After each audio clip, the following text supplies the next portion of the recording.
여도은의 주식 이야기 여의주 오늘도 돌아왔습니다. 최근 시장이 많은 변동성을 겪어내고 있죠. 물론 이제 여타 다른 시장 대비해서는 국내 증시가 그나마 좀 선방을 하고 있다라고는 보지만 최근의 지수 움직임을 보면은 계속해서 지지부진한 그 작은 박스권 안에서의 등락을 보이고 있기도 합니다.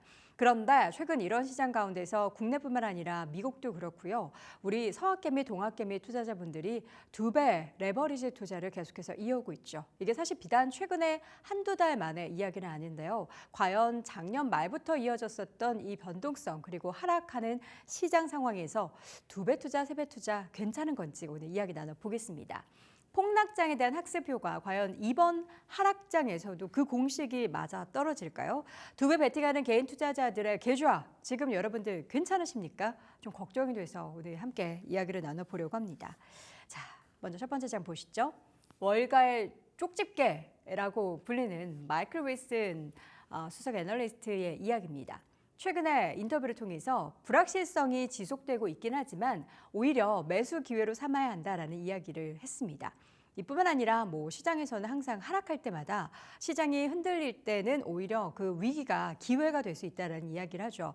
그런데 우리는 그 기회로 뭔가 주식 투자에 대한 좋은 기업에 대한 비중을 늘려가는 좋은 기회를 삼아야 되는데 이게 워낙에 우리가 코로나 때도 한번 겪어보고 2022년 달 10월쯤에 엄청나게 또 폭락을 겪어내다 보니까 하락을 많이 하면 과도하게 하면 무조건 오른다라고 생각을 해서 그러면 나는 한 배 말고 2배짜리로 더 큰 수익을 누려보고 싶다라는 그런 생각이 이번에 더 많이 드셨나 봅니다.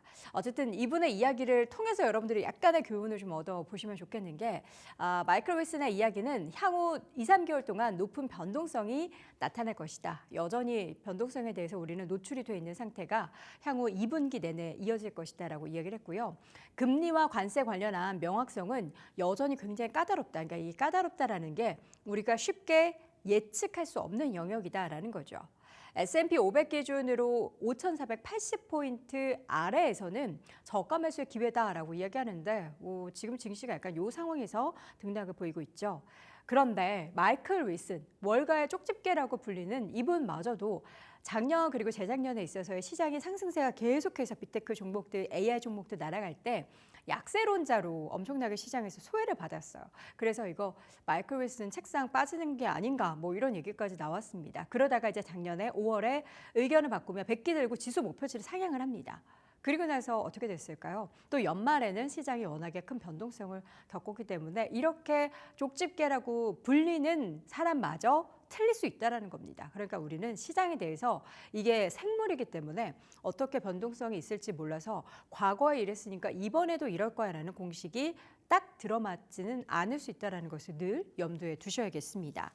자, 2배 수익을 노린 투자자분들이 급증하고 있다는 얘기를 제가 여러 차례 말씀드렸고요. 여러분들도 언론 보도를 통해서 비단 올해뿐만 아니라 작년부터 계속해서 정말 서학개미 투자자분들 대단하다. 그리고 심지어 미국에서도 관련한 보도가 나올 정도였고요. 국내에서는 이례적으로 이제 한국은행에서 그렇게 투자하는 것은 위험합니다라고 말리기도 했습니다.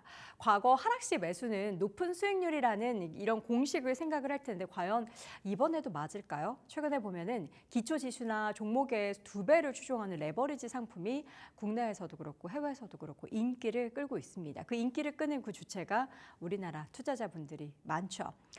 관련한 펀드 설정액을 보니까 국내에서 관련한 ETF의 설정액이 10조 원을 돌파를 했다라고 해요. 반등 노린 그 투자자분들이 급증했다라는 건데 증시의 변동성이 클수록 사실 장기간의 수익률은 부진한 구조라는 거 레버리지 투자해 보셨던 분들은 아실 거예요. 그러니까 이게 계속 변동을 보면서 우상향하면은 그나마 괜찮지만 변동을 보면서 횡보를 하게 되는 그런 장에서는 녹아내린다라는 표현을 하죠. 레버리지 상품의 경우에는 그렇습니다. 코스피 200을 추종하는 ETF의 최근 한 달 동안의 수익률은 마이너스 3% 정도의 하락을 보였는데 레버리지 ETF 같은 경우에는 지금 7%대입니다. 레버리지니까 2배보다 조금 더 많은 것은 여러분들이 인지를 하실 텐데 보면은 정확하게 2배라기보다는 2배보다 더 많죠. 이것도 역시나 녹아내린다라는 그 표현의 일환이겠고요.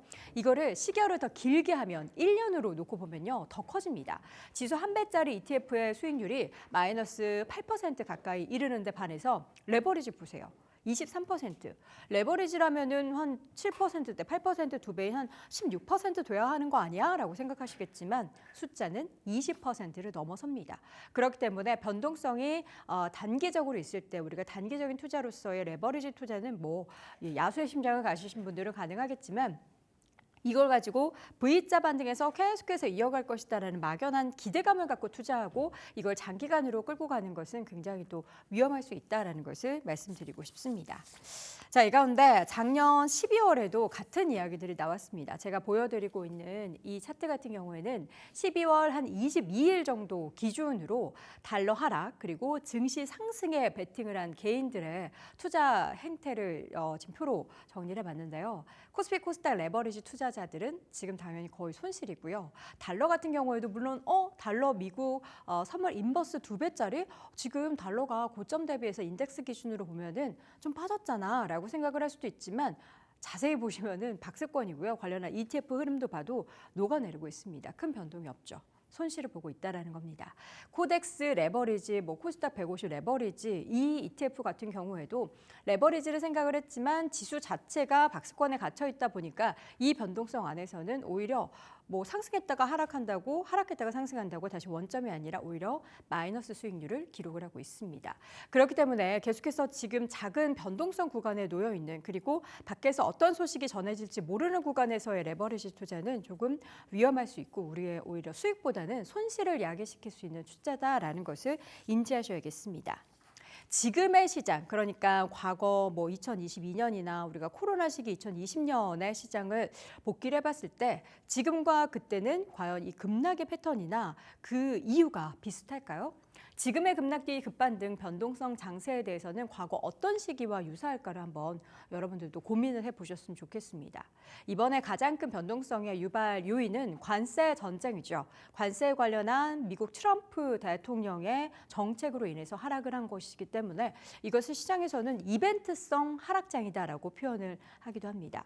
그런데 관세 정책이 만약에 빠르게 되돌림이 나타날 시에는 그러니까 협상하고 물론 과거보다는 관세는 조금 더 높은 레벨에 있겠지만 조금 우호적인 환경의 분위기가 만들어진다라면은 우리가 생각하는 V자 반등이 아름답게 나올 수도 있겠지만 반대로 정책 변화가 없고 지지부진하고 심지어 미국과 중국 간의 이러한 분쟁이 과거 2018년과 2019년처럼 1년 넘게 이렇게 지속이 될 때는 기간 조정 속에 있어서 매크로가 어떻게 방향을 틀어나게 될지에 대해서 우리는 계속해서 움츠러들고 대기를 할 수밖에 없습니다. 이런 시장에서 지수가 박스권에 갇혀 있는 상황에서는 앞서 말씀드렸던 것처럼 레버리지는 오히려 마이너스, 손실을 기록할 수 있게 됩니다. 지금부터 한두 달 이내가 변곡점이 될 것으로 시장은 많이 예상을 하고 있습니다. 그리고 관련해서 경제지표 발표까지는 반영까지는 한 2, 3개월 정도 소요가 된다라고 시장 전문가들은 이야기하고 있는데요. 그렇기 때문에 지금 시점에서 이제 공격적으로 2배, 3배 레버리지 투자하는 것은 정말 이제 단기적으로만 가능하지 이것을 내가 앞으로 계속 모아가겠다라는 전략에 있어서는 여러분들 조금 고민이 필요한 시기인 것 같고요. 옆에 차트를 보시면은 그동안의 흐름을 봤을 때도 이벤트 관련한 시장의 흐름에 있어서의 하락장은 아무래도 반등하는 데는 물리적인 시간이 한 2, 3개월 정도 소요가 됐었다라고 합니다. 여러분들이 버티실 수 있다. 나는 계속해서 모아가겠다. 저가 매수하겠다라는 것에 있어서는 제가 뜯어 말릴 수는 없겠지만 단기적으로 내가 수익을 2배 이상 볼 거야. 3배 이상 볼 거야. 라는 그런 청사진을 그려서 투자하시는 분들이라면 주의가 필요하다라는 말씀을 감히 드려봅니다. 자, 오늘 여도온의 주식 이야기 여의주에서는 시장 변동성 장세에 대한 이야기 나눠봤습니다. 매일 오전 8시 출발 딜사이트에서 만나요. 제발. 제발.